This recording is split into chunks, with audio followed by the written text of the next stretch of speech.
বাংলাদেশ জাতীয় ক্রিকেট দল যখন আইসিসির কোনো ইভেন্ট কিংবা কোনো একটা দলের বিপক্ষে বাজেভাবে হেরে যায় তখন কিন্তু আমরা সকলেই সেই দলে থাকা প্রত্যেকটা ব্যাটারদেরকে নিয়ে সমালোচনা করি আর বড়দেরকে নিয়ে সমালোচনা করি না। তার কারণটা হলো বাংলাদেশের প্রত্যেকটা ম্যাচ হারার পিছনে সবচেয়ে বেশি অবদান থাকে ব্যাটারদের বাজে পারফরমেন্স, আর বলারদেরকে নিয়ে সমালোচনা করতে পারি না। তার কারণটা হলো তারা বাজে পারফরমেন্স করতে জানেই না। বিশেষ করে বাংলাদেশের পেস ইউনিটে যারা রয়েছে তাসকিন আহমেদ, মুস্তাফিজুর রহমান, শরীফুল ইসলাম, হাসান মাহমুদ, নাহিদ রানা এবং তানজিম হাসান সাকিব, ইবাদত হোসেন, প্রত্যেকটা বলার কিন্তু যে কোনো টুর্নামেন্ট, যে কোনো ম্যাচ, যে কোনো শক্তিশালী দলের বিপক্ষে দুর্দান্তভাবে বোলিং করতে পারে এবং তারা ম্যাচটা ধরে রাখতে পারে। আর আমাদের ব্যাটাররা সেই ম্যাচটা হেরে যায়। এই যে বাংলাদেশের বোলিংটা এত অসাধারণ রয়েছে, এত শক্তিশালী, তার পিছনে সবচেয়ে বড় অবদান কার জানেন কি? তিনি হচ্ছেন বাংলাদেশ জাতীয় দলের সাবেক পেস বোলিং কোচ অ্যালান ডোনান, যিনি সাউথ আফ্রিকার একজন কিংবদন্তি ক্রিকেটার। সেই অ্যালান ডোনান তিনি 2023 ওয়ানডে বিশ্বকাপে সময় যখন বাংলাদেশ বাজে পারফরমেন্স করেছে তখন তিনি সকল বলারদের বাজে পারফরমেন্স মাথায় নিয়ে তিনি তখনকার প্রধান কোচ চান্ডিকা হাতুড়ি সিংয়ের সাথে কি ঝামেলা করে তিনি সেখান থেকে বিদায় নিয়েছে, বাংলাদেশ জাতীয় দল থেকে চলে গিয়েছে। তবে এরপর থেকে বাংলাদেশের নতুন কোচ আসে আন্দে অ্যাডামসন।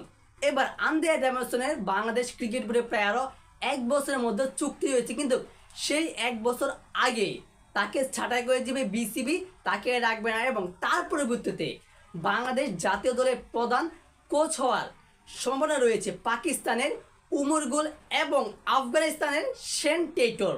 তবে এই দুইজন ছাড়াও বাংলাদেশের গুঞ্জন রয়েছে এবং বাংলাদেশের ক্রিকেট ভক্তরা চাচ্ছে আরেকজনকে, তিনি হচ্ছে আবারও সেই বাংলাদেশ জাতীয় দলের সাবেক কোচ অ্যালান ডোনান। এবং অ্যালান ডোনান এই বাংলাদেশ জাতীয় দলের পুনরায় কোচ হওয়া এবং বলারদের দায়িত্ব নেওয়া নিয়ে তিনি বাংলাদেশের ক্রিয়া ওয়েবসাইট ঢাকা পোস্টের মাধ্যমে এক আলাপকালে জানিয়েছেন যে তিনি কি হতে চান নাকি চান না। দর্শক, ঠিক এই অ্যালান ডোনান কি জানিয়েছে ঢাকা পোস্টের মাধ্যমে তা আমরা স্ক্রিনে এক নজরে দেখে নিব। বাংলাদেশের পেস ইউনিটের পুনরায় দায়িত্ব নেওয়া নিয়ে অ্যালান ডোনান জানিয়েছে, আমিও গুঞ্জন শুনেছি নতুন বোলিং কোচ নেওয়ার বিষয়ে, তবে আমার সঙ্গে এ নিয়ে কারো কথা হয়নি, বিসিবি থেকেও যোগাযোগ করেনি এখনও। তবে একজন জানিয়েছে আমিও নাকি সম্ভাবনার তালিকায় আছি। বেশ এতটুকুই জানি আপাতত।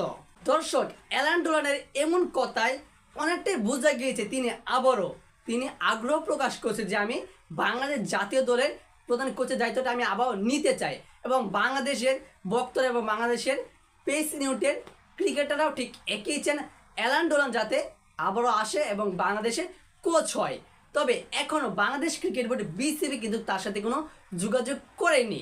তবে হতে পারে তার সাথে যোগাযোগ করতে পারে এবং তিনি তখনই দেখা যাবে যে তিনি কোচ হবে নাকি হবে না। সেই সিদ্ধান্তটা আশা করি বাংলাদেশ ক্রিকেট বোর্ড খুব তাড়াতাড়ি জানিয়ে দিবে। দর্শক, আপনারা কাকে চান, অ্যালান ডোনান নাকি অন্য কাউকে? এই বিষয়ে আপনার গুরুত্বপূর্ণ মতামতটি জানিয়ে দিবেন কমেন্ট বক্সে।